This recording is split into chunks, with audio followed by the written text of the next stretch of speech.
This is the place where history is made. Coliseum to which all the roads lead. The theatre of cyber gladiators. This is the stage where players come to find out who they are. To prove everyone that their efforts were not in vain.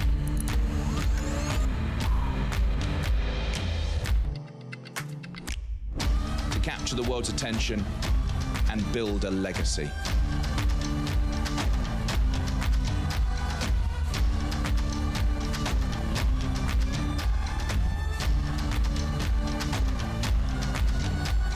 Welcome to the Intel Extreme Masters Grand Final. We are back here at the Intel Extreme Masters going into game number 7 with Stats versus TY.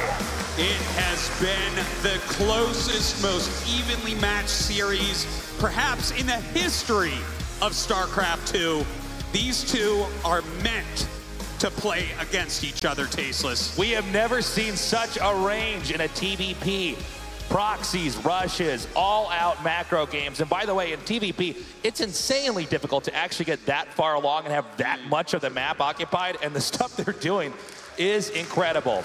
All right, guys, let's get hyped. Let's make some noise in the bottom right, in the red, our Terran player, he is TY!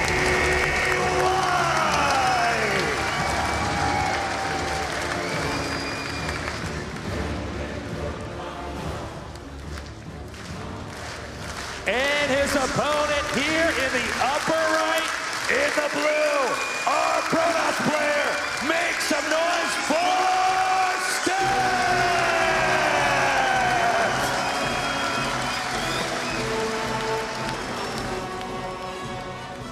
Everything is on the line right now. The IEM World Championship, Tasteless, as well as a spot at BlizzCon, as well as $100,000. And this means so much of both of them. TY has been a professional gamer for around 10 years and finally won his first tournament this year at WESG. Stats, on the other hand, he has been a pro gamer for a very long time as well. He keeps getting to the round of 4, to the finals even at IEM Gyeonggi, but hasn't been able to take one home yet. And if he manages to do that here, he would finally achieve that next milestone in his career. He's always somebody who gets deep in tournaments. He's always somebody who's managed to beat champions. This could be his moment to actually become one. That is exactly what he wants. He does not want to be one of these cursed players that gets so many second places. TY, on the other hand, he'd like another 100 grand in his bank account, Tasteless. This guy is becoming rich this year off StarCraft II. We have for the 2 build orders a quick Nexus as well as a quick command center. The Reaper now headed northbound to try to scout out and find the starting location here of Stats. He will be fortunate in the sense that in a 4-player map of the 3 spots he could check, it'll be the first location he looks at. That's right, sending it directly north, and that's going to be nice to tell him exactly what's going on, but a mothership core and an adept on the way, so he's not really going to be able to find any serious damage coming up. If we can pan out for a second here, assuming this Reaper doesn't do any damage, because both players are on the right side of the map, if we do go to late game, and we've seen that a couple times from these 2 players, it will be a struggle for both the Protoss and the Terran to try to expand to the left side of the map. The farther you get out in a Protoss versus Terran, no matter which race you are, the harder it can be to secure these expansions. Warp gates or proxy pylons warping in units, medevacs hitting over there. So it's possible one of these 2 players tries to avoid that scenario. Maybe they're not comfortable with it and go for a quicker game, a rush game, or it's possible they say, I feel very confident in a situation like that, bring it on. Yeah, it very well could be. In this map, a lot of the times we do see those kind of long, drawn-out macro games because it is such a long map to attack your opponent. But look at this from TY. It looks like he might be going for Ravens, Tasteless. All right, he's getting Ravens coming up here.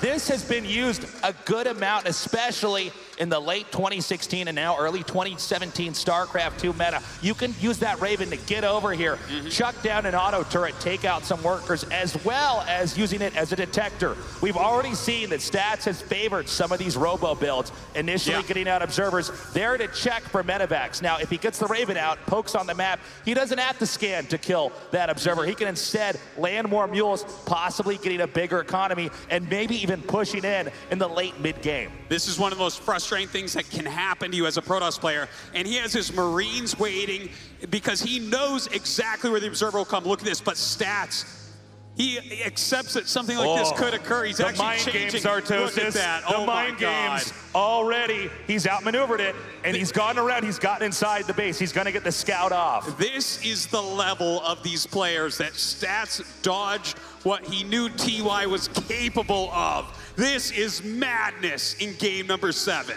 So the observer comes in here, scouts exactly how the production rate is going here for TY, and there is the threat of a possible mid-game rush. Back over here in the base of Stats, if we can get a shot of that in the north up here, we see he is going for that Colossus tech. He's got his mothership in a pretty decent position, and he's turtling for the time being, trying to get that arming sophistication so that he can actually fight TY in the middle of the map. Well, we might see a very strong push coming out of TY, even getting combat shields very quickly to tank for his army. A lot of siege tanks coming out, 3 of them. In fact, this looks a lot like the push that we saw in Belshire Vestige, but a lot faster. He hasn't gone for double Hellion Harass. He hasn't gone for the double Widowmine drop. What he has gone for, though, is that quick Raven, which can block a lot of shots and deal a lot of damage with auto turrets as well. And Adept coming around here to the side is going to knock this SCV out of the game. We will see the center of the map and possibly to the left of that utilized by both sides to keep small numbers of units over there for possible counterattacks as well as poking and scouting. Right now, the third base being taken by Stats. But, oh God, the push is coming from TY. This is such a powerful attack coming up. Of course, the third Nexus is pretty far away, and a nice poke here, actually, by Stats. Already bruising some of those units, and I do not believe that TY is going to slow down. He is going to continue to head northbound right now, using the Liberator and leapfrogging the siege tanks. Oh, the siege tank's picking off some of these important units right now, but at least he has bruised some of the Marines. We don't see any medevacs with this army yet, so any damage he puts on those can't be healed. The Colossus is low on shields, as well as losing some of its HP. He's beginning to crawl in here. Now, he's already cut the circulation from the third base and the second base in half, and that means Stats is going to try to go and take him out. He's moving in, microing that one wounded Colossus back. The Liberator remains in the game, and it is finally taken out, but not after Stats has lost too much of his army. TY's push might be too strong here. He pushes forward, re-sieges his tanks. He's attacking this natural. Still one Colossus left. This is the lifeline of Stats. He has to get a lot of damage done. I don't know if he can get these 3 tanks that are covered with the Marines and the Marauders. He could get both Nexuses in this short period of time. 3 Marines hitting the third Nexus, everything else hitting the second. 2 Colossi in position, and the Nexus will go down. Both Nexuses are going to fall for sure. A bunker on the way. Stats biding his time. He knows that to suicide means nothing. He's got to shade forward here with these Adepts. He's got to find some way to break out. As you see Stats come down, TY repositions into an even stronger foothold further back, actually hoping that maybe he, oh, hold up, he's gonna try to push in right now. Widowmines connect. I don't think there's anything that Stats can do as his army vaporizes it, and that is GG! TY taking out Stats with a brutal push in game number 7. Just fantastically played by Arcturian. He's managed to do it. TY is your Intel Extreme Masters champion!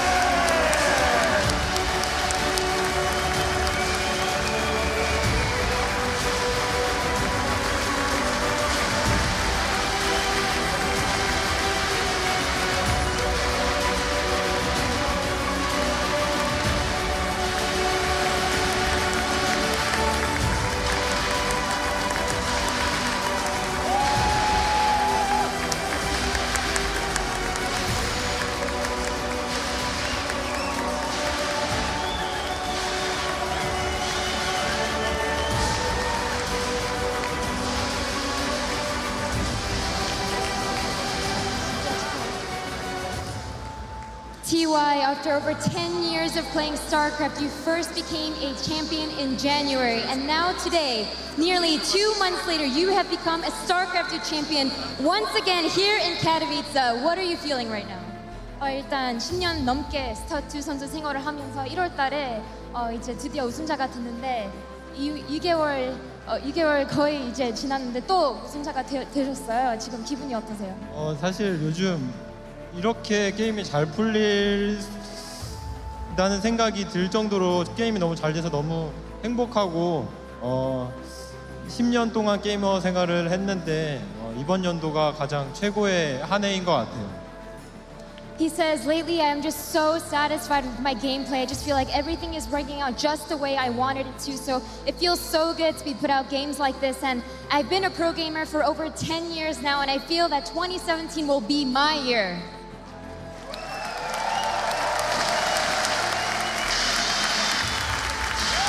Now, TY, in the grand finals, you went up against Stats, a player who was your teammate for over 3 years on KT. You lived with him, you practiced with him. Going up against someone you know so well, how difficult was it to play against him?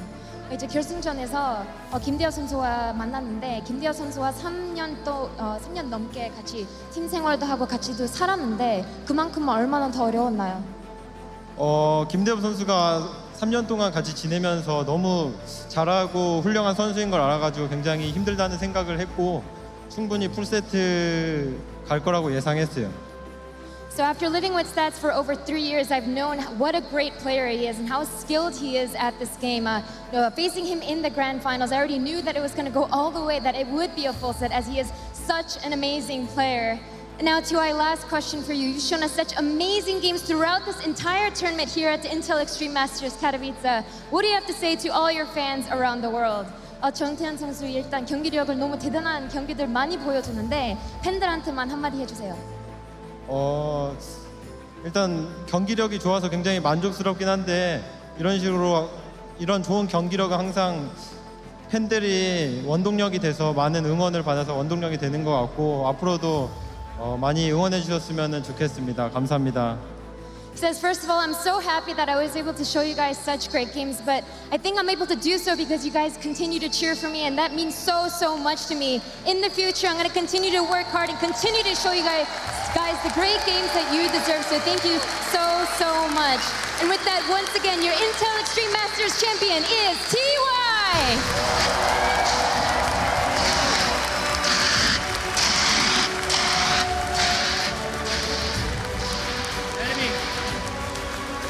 Can you help? Fantastic scenes here from the Intel Extreme Masters Katowice. A momentous occasion for that man right there as he cements himself in the history books for StarCraft II in what was an amazing final. Possibly one of the greatest of all time here in StarCraft II. What a victory, boys. Yeah, TY just came through the door, guns blazing. It was a very even series, but in that last game, he figured out Stats completely. He was like, you like to go Colossus, I'm just going to go for tanks and kill you. And it worked out very well for him. We're very early into the year. This guy has already made $300,000 and qualified for the Global Finals. It's a hell of a year already for TY. Yeah, on the real, James, I totally agree with Todd. These games were just sick. Like, every game could have almost gone either way, maybe except for Belcher. I could talk about these games for an hour, but... And here is Vladimir Bayarin, the Vice President of Katowice, awarding the players with their medals and congratulating TY as well as Stats for their amazing performance there. Obviously, TY really solidifying himself there, just making an amazing showing here in the grand finals. Fortitude, dedication, perseverance, everything came through there for TY to show that he is an absolute world-class champion. Yeah, he had it all, James. He really had it all. He had great builds, awesome execution. I really think he made great adjustments as well, playing against somebody like Stats. Even in the first game, you know, he ends up losing 25 SCVs. You look at his work account, he still has 50. He knows about the adepts of Stats. He knows they will do damage, but he was just so smart, so prepared. That trophy suits him. TY looking victorious and standing victorious. 76 players entered this tournament. and he stands atop all of them. 100,000 in the bag, guarantees himself a spot at BlizzCon as well down the line, and that means he is the first player to guarantee himself a spot at BlizzCon. That's a huge thing, Todd. Yeah, definitely. A lot of guaranteed prize money with the shape that he's in. If he can stay in this kind of shape, there is still a lot of tournaments to come in the year. And of course, Cliff Morgan here, the CEO of G Fuel, awarding TY with the G Fuel MVP award. After, I mean, who can blame him for being the victor? Absolutely amazing showing throughout the entire tournament long. Yeah, he was. He had a great run. Kind of rocky in the group stage, but he still made it. He was never in danger of being eliminated. The quarterfinals, he had to dig real deep, but he was able to get himself out of there. Semifinals were great. Finals, just fantastic. I mean, we can talk about these games for a long time. The first thing I'm going to do when I'm home is I'm going to watch them again, James. That's how good they were. I think he needs to buy another suitcase, considering now he has 2 massive trophies to take back with him, because that is a lot of extra baggage there. But rightfully so, being the champion here for the Intel Extreme Masters. You know, at the Intel Extreme Masters Katowice, we haven't had, you know, those very, very close grand finals. This one trumps absolutely every single one of them. Just a massive, massive event. I think, yeah, it made up for all the previous ones, really. You have to feel for Stats, though. He had such a great route to the finals, loses by 1 map. Yeah. And this is a player also who just made 2 grand finals in a row at the Intel Extreme Masters and lost in both of them to a Terran. Yeah. But TY just was too good here today. And of course, Stats walking away with $45,000 as well, getting himself a lot of WCS points as well, Rotterdam. Yep, and I still think he can be very proud. I mean, obviously you need 2 players for a great finals, and if you compare Stats, his PvT, to what he showed us in Gyeonggi just a couple months ago, that's insane. That doesn't even look like the same player. He got so much better. I truly love the games. Obviously, it is heartbreaking, but there can be only one. Today it is TY, but there is a very good chance that next time it will be Stats. Look at him taking in the marvel of everything. This massive crowd here in Katowice. You guys were champions as well out there. Thank you very much for your dedication to the cause, as obviously TY getting himself the championship. We're almost done here for StarCraft II. A huge thank you to everybody that's been here along the ride. A huge thank you to the casters, the commentary team, as well as the observers and the staff in the back that are producing everything. They are the magic makers here. For now, though, that does it for us here in Intel Extreme Masters Katowice for StarCraft. In just a few moments' time, we'll have Hardwell, a world-renowned DJ, bringing us the intro to the Counter-Strike Grand Finals.